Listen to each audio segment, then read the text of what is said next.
Ya, Bismillahirrahmanirrahim. In the name of Allah, the Beneficent, the Merciful. Assalamualaikum warahmatullahi wabarakatuh.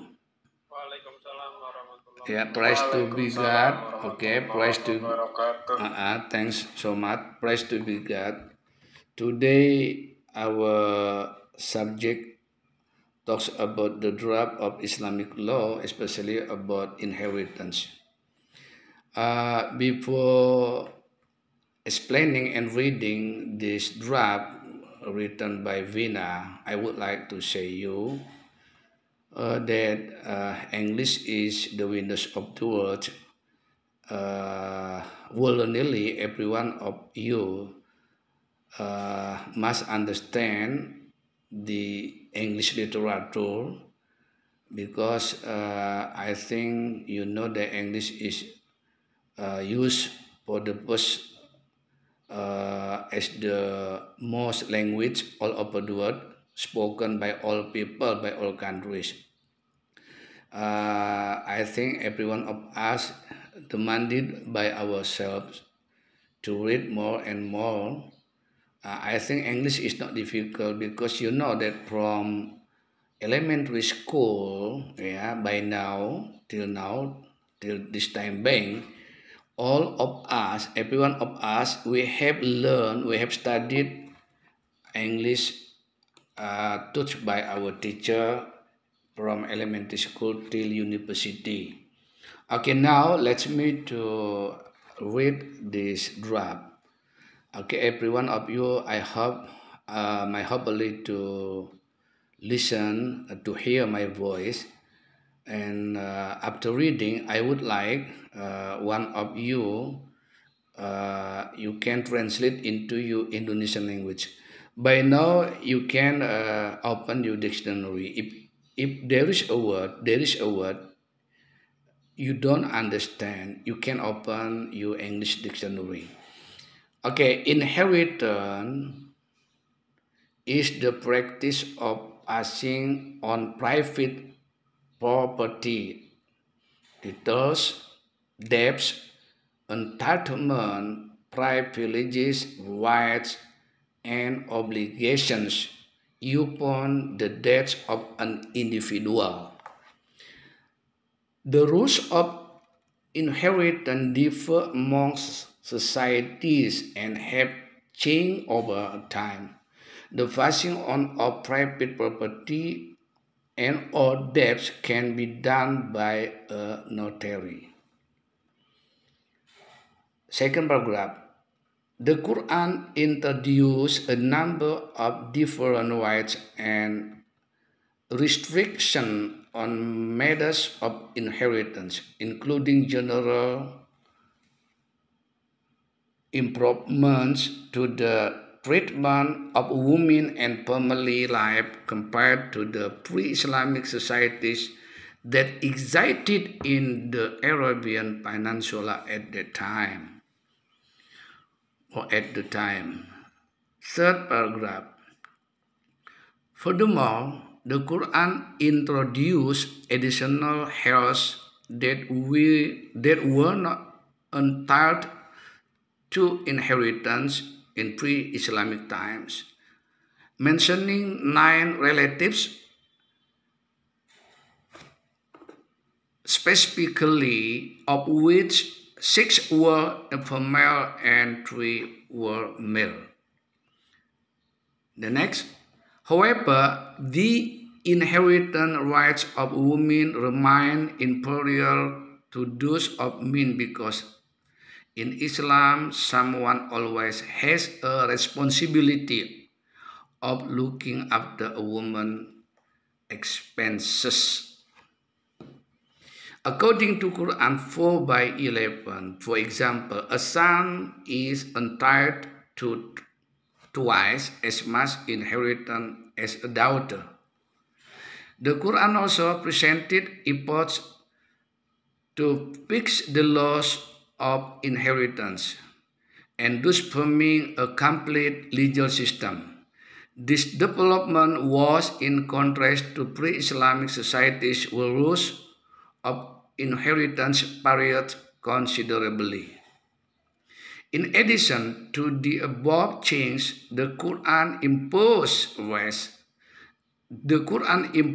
restriction on testamentary powers of a Muslim in disposing his or her property.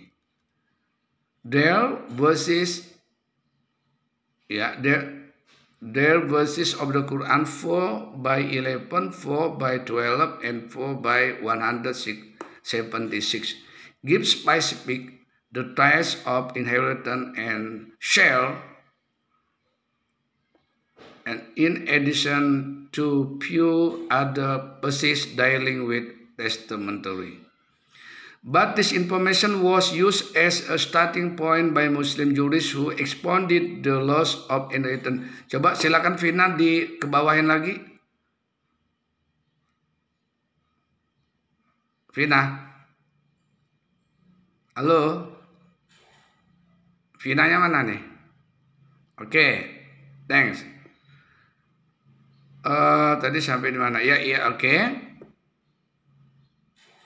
Nah, but this information was used as a starting point by Muslim jurists who expounded the laws of inheritance even further using hadith as well as method of jurist reasoning, qiyas ya. For example, qiyas. Nowadays, inheritance is considered an integral part of Sharia law, and its application to Muslim is mandatory. So many people see historical inheritance system, despite being Muslim, have other inheritance custom. Ya, baik. Coba Vina ke atasin lagi. Saya akan jelaskan dulu ya pakai bahasa Inggris. Halo Vina. Halo. Baik, oke.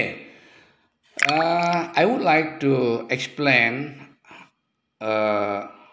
paragraph by paragraph. The first, now we are talking about our topic inheritance. Inheritance is the practice of passing of private property, titles, debt, entitlement, privileges, rights, and obligations upon the death of an individual. The rules of inheritance differ among societies and have changed over time. The passing of private property or debt can be done by a notary. Now, you know that this paragraph talks about that inheritance is something, or an inheritance will be done. Jadi kewarisan itu akan dilakukan after passing away of heirs. One more time, inheritance is done or inheritance is practiced after passing away the heirs. Jadi kewarisan itu dibagi atau dilakukan setelah meninggalnya pewaris ya. So inheritance is done or is practiced after passing away of the heirs or after passing on private property. So means inheritance is or the owner, pemilik harta warisan, the owner of inheritance as the property, as the property. So the owner of inheritance, pemilik harta warisan, is private owner or private property. Jadi pemilik harta warisan itu ya pribadi, yaitu suami atau ayah. Also, inheritance is done or practiced when someone pass away, meninggal. So before ya, before dividing, sebelum membagi, before dividing the inheritance, ya.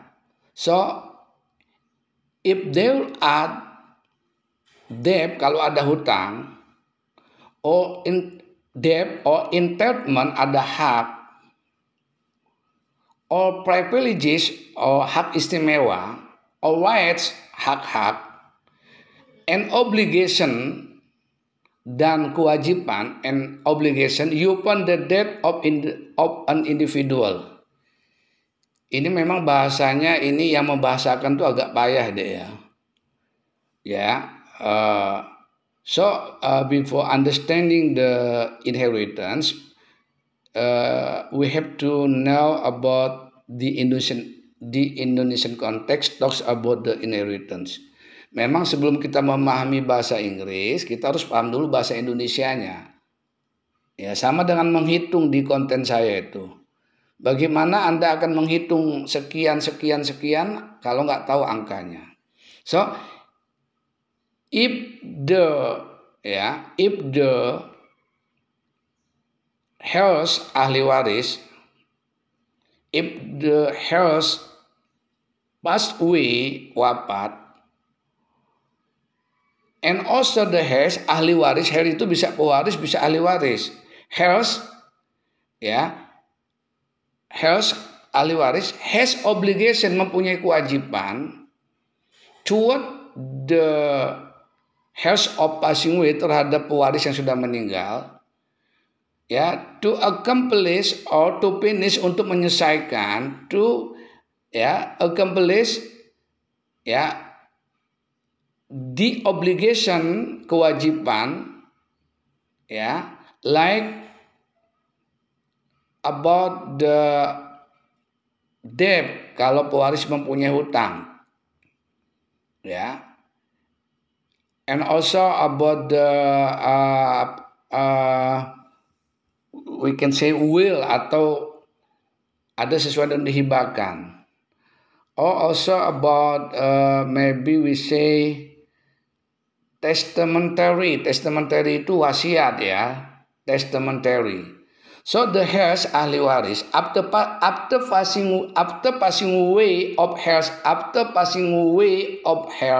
setelah pewaris meninggal, the heirs, ahli waris, the heirs has obligation, ahli waris mempunyai kewajiban to pay, untuk membayar, ya, to pay if the heirs has a debt, kalau ahli pewaris mempunyai hutang, and also everything concern of the debt, sesuatu yang berkenaan dengan mayat, ya, like and also the heirs must pay or give the testamentary, wasiat, if the heirs, when the heirs, during the heirs life, selama pewaris dulu masih hidup, what was given by heirs to the heirs, apa yang diberikan pewaris kepada ahli waris, for example, the heirs ever spoke, pernah berbicara pewaris, that he will, ya, he would give testamentary, dia ingin memberikan wasiat, ya. Nah, inilah yang maksudnya. The rules of inheritance, ya, ya, aturan hukum, ya, aturan tentang kewarisan itu, of course, between society and society is differ. There is different, there are differences, ya, ada perbedaan, ya, like Javanese, Lampungnese, you know Lampung is the majorat, ya, the majorat, ya, sistem kewarisan, ya. The inheritance system, the inheritance system of Lampungnese, sistem kewarisan suku Lampung is majorat, and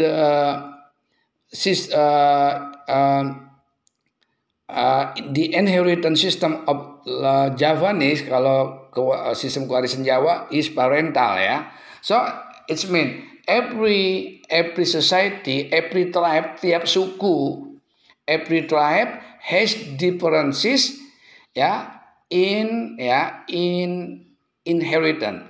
Every tribe, setiap suku, every society, setiap masyarakat has differences, mempunyai perbedaan inheritance dalam kewarisan. This is the rules of inheritance differ among societies and have changed over time. Ada perubahan. The passing on of private property or debt can be done by notary. Notary itu apa? Notaris ya. So maybe also if house has debt, kalau pewaris punya hutang, so the debt, hutang itu can be done, bisa dilakukan melalui notaris. You can go to a notary. Okay. The Quran introduced a number of different rights and restrictions on matters of inheritance. So Al-Quran says, Al-Quran itu memperkenalkan, introduce itu bisa memperkenalkan, mengajarkan a number of different rights. What is sejumlah hak-hak yang berbeda. Between woman and men. Antara laki dan perempuan kan berbeda.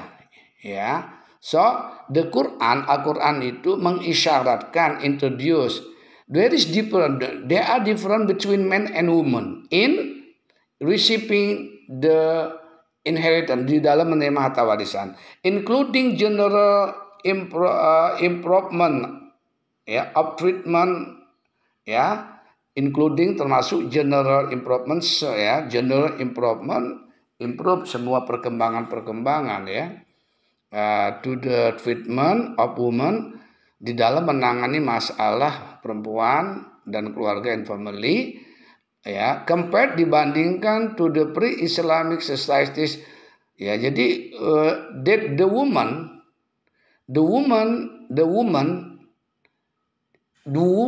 in when Rasulullah came to Jazirah Arab, Peninsula Arab, Arabian Peninsula, ketika Rasulullah datang, that the woman, perempuan, receive the heirs. The woman as heirs, wanita itu sebagai ahli waris, and receive the inheritance, menerima ahli waris, menerima warisan. But in pre-Islamic societies, tetapi di zaman pra-Islam, masyarakat pra-Islam, that excited in the Arabian berbeda. In the pre-Islamic societies, women did not receive anything. Wanita tidak menerima sesuatu apapun. Only the men of adultery, laki-laki yang sudah dewasa. Furthermore, selanjutnya the Quran introduce additional heirs. Selanjutnya Quran memperkenalkan ahli waris tambahan, ahli waris tambahan that were not intended to inheritance in pre-Islamic time.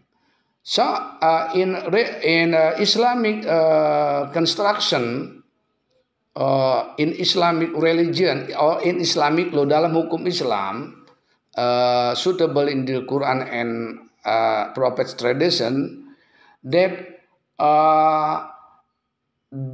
everyone like a woman, like man, like a wife, seorang istri, or mother, father, and out of father, mother also,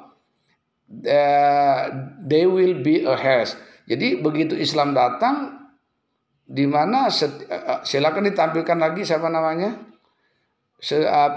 Begitu Islam datang, semua orang-orang yang ada menyertai pewaris itu menjadi ahli waris. Anak kandung, laki dan perempuan, istri atau ibu, bahkan ayah ibunya, kakek nenek, bahkan sesaudara perempuan. Itu ini maksud. Coba ditampilkan lagi teman-teman.